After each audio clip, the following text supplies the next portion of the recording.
ಬಿಡುಗಡೆ ಮಾಡುವುದನ್ನು ಕರ್ನಾಟಕ ಸರ್ಕಾರ ಆ ಒಂದು ವೆಬ್ಸೈಟನ್ನು ಸ್ಟಾಪ್ ಮಾಡಿದೆ. ಆ ಒಂದು ವೆಬ್ಸೈಟನ್ನು ಶುರು ಮಾಡಿದ್ದ ರೀತಿಯಾಗಿ ನಿಮ್ಮ ಒಂದು BPL ಮತ್ತು APL ಕಾರ್ಡನ್ನು ತಿದ್ದುಪಡಿ ಮತ್ತು ಹೊಸದಾಗಿ ಮಾಡಿಕೊಳ್ಳಬೇಕು ಅಂತಂದರೆ ನಿಮಗೆ ಒಂದು ಹೊಸ ವೆಬ್ಸೈಟ್ಗಳನ್ನು ಲಾಂಚ್ ಮಾಡಿದ್ದಾರೆ. ಆ ಒಂದು ವೆಬ್ಸೈಟ್ನ ಮೂಲಕ ಮಾತ್ರ ನೀವು ಈ ಒಂದು ತಿದ್ದುಪಡಿ ಮತ್ತು ಹೊಸ ಹೆಸರನ್ನು ಸೇರಿಸಬಹುದು. ಆ ಒಂದು ವೆಬ್ಸೈಟ್ ಕೂಡ ನಿಮಗೆ ಈ ಥರ ತೋರಿಸ್ತಾ ಇರುತ್ತೆ. ಆ ಒಂದು 2 ವೆಬ್ಸೈಟ್ಗಳು ಕೂಡ ಈ ಥರ ತೋರಿಸ್ತಾ ಇರುತ್ತೆ. ತಿದ್ದುಪಡಿ ಆಯಿತು, ಹೊಸದಾಯಿತು. ಕರ್ನಾಟಕ ಸರ್ಕಾರ ಆ ಒಂದು ವೆಬ್ಸೈಟನ್ನು ಈಗ ಒಂದಷ್ಟು ದಿನಗಳ ಕಾಲ ಚಾಲೂ ಮಾಡಲಿಕ್ಕೆ ಅವಕಾಶವನ್ನು ಕೊಟ್ಟಿದ್ದಾರೆ. ಆ ಒಂದು ಡೇಟ್ಗಳನ್ನು ನಿಮಗೆ ಇವತ್ತಿನ ಈ ಒಂದು ವಿಡಿಯೋದಲ್ಲಿ ತಿಳಿಸ್ಕೊಡ್ತಾ ಇದ್ದೇನೆ.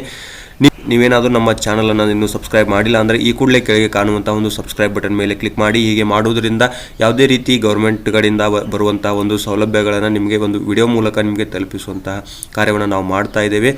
ನೀವು ನಮ್ಮ ಚಾನಲನ್ನು ಸಬ್ಸ್ಕ್ರೈಬ್ ಮಾಡಿದ್ರಂತ ತಿಳ್ಕೊತಾ ಇದ್ದೀನಿ. ಬನ್ನಿ ಇವತ್ತಿನ ಈ ಒಂದು ವಿಡಿಯೋದಲ್ಲಿ ಆ ಒಂದು ಕಲ್ಪಿಸಿರುವಂಥ ಒಂದು ಅವಕಾಶವನ್ನು ಕಲ್ಪಿಸಿರುವಂಥ ಡೇಟ್ಗಳು ಯಾವ್ಯಾವು ಮತ್ತು ಯಾವ ಟೈಮ್ನಲ್ಲಿ ಕಲ್ಪಿಸಿದ್ದಾರೆ ಅಂತ ನೋಡಿಕೊಳ್ತಾ ಬರೋಣ.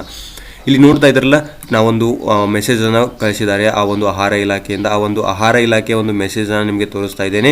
ರೇಷನ್ ಕಾರ್ಡ್ ಹೊಸದು ಮತ್ತು APL BPL ಹೊಸ ಅರ್ಜಿಯನ್ನು 8ನೇ ತಾರೀಕು ಅಂದರೆ ಇವತ್ತಿನಿಂದ 8/3/2024ರಿಂದ 9/3/2024 ಅಂದರೆ ನಾಳೆವರೆಗೂ ಆ ಒಂದು ಟೈಮಿಂಗ್ ಏನಪ್ಪ ಅಂತಂದರೆ 10 ಗಂಟೆಯಿಂದ 12 ಗಂಟೆಯವರೆಗೆ 2 ದಿನಗಳ ಒಂದು ಕಾಲಾವಕಾಶವನ್ನು ಕೊಟ್ಟಿದ್ದಾರೆ. ನೀವು ಹೊಸ ರೇಷನ್ ಕಾರ್ಡನ್ನು ಮಾಡಿಕೊಳ್ಬೇಕು ಅಂತಂದರೆ ಈ ಒಂದು ದಿನಗಳ ಒಳಗೆ, ಇವತ್ತು ಅಥವಾ ನಾಳೆ 2 ದಿನಗಳ ಒಳಗೆ ನೀವು ಮಾಡಿಕೊಳ್ಬೇಕು. ಬೆಳಗ್ಗೆ 10 ಗಂಟೆಯಿಂದ ಇದು 12 ಗಂಟೆ ಅಂದರೆ 2 ತಾಸು ಚಲೋ ಇರುತ್ತೆ. ಈ ಒಂದು ಹೊಸ ಅರ್ಜಿ 2 ತಾಸು ನಿಮಗೆ ಚಲೋ ಇರುತ್ತೆ. ನೆಕ್ಸ್ಟ್ ನಿಮಗೆ ತಿದ್ದುಪಡಿ ನೋಡೋದಾದರೆ ರೇಷನ್ ಕಾರ್ಡ್ ತಿದ್ದುಪಡಿ ದಿನಾಂಕ 8/3/2024ರಿಂದ 9/3/2024 ಸೇಮ್ 2 ದಿನಗಳ ಕಾಲಾವಕಾಶ ಇರುತ್ತೆ.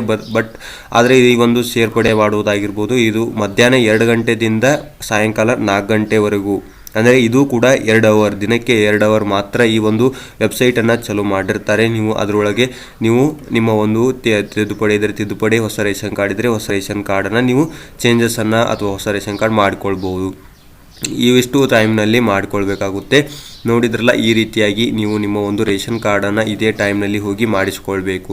ಈ ಒಂದು ಮಾಹಿತಿ ನಿಮಗೆ ಏನಾದರೂ ಇಷ್ಟವಾಗಿದ್ದರೆ ನಮ್ಮ ಚಾನಲನ್ನು ಸಬ್ಸ್ಕ್ರೈಬ್ ಮಾಡಿ ಮತ್ತು ಪಕ್ಕದಲ್ಲಿ ಬರುವಂತಹ ಬೆಲ್ ಐಕನ್ ಮೇಲೆ ಕ್ಲಿಕ್ ಮಾಡಿಕೊಂಡು ಆಲ್ ಅಂತ ಸೆಲೆಕ್ಟ್ ಮಾಡಿ. ಹೀಗೆ ಮಾಡೋದ್ರಿಂದ ನಾವು ಮಾಡುವಂತಹ ಮುಂದಿನ ಎಲ್ಲ ವಿಡಿಯೋಗಳು ನಿಮಗೆ ನೋಟಿಫಿಕೇಷನ್ ಆಗಿ ಬರುತ್ತವೆ.